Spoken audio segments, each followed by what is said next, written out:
Your business your website. இந்த சீரீஸில் நம்ம பார்க்க போகிறது பார்த்தீங்கன்னா ஹோட்டல்ஸ் அண்ட் ரெசார்ட் தான்.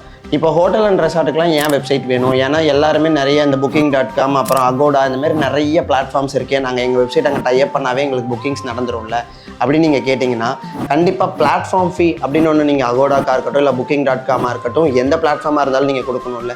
ஸோ இந்த புக்கிங்கை லிமிட் பண்ணி உங்கள் வெப்சைட்குள்ளேயே நீங்கள் கொண்டு வந்துட்டு பேமெண்ட்டையும் உங்கள் வெப்சைட்குள்ளேயே கொண்டு வந்துட்டீங்க அப்படின்னா உங்கள் கஸ்டமரை டேரெக்டாக உங்கள் வெப்சைட்க்கு புல் பண்ணுறீங்க. உங்களோட ஆம்பியன்ஸ் என்னென்ன இருக்குது அப்படிங்கிறத உங்கள் வெப்சைட்டில் நீங்கள் உங்களால் காட்ட முடியும்.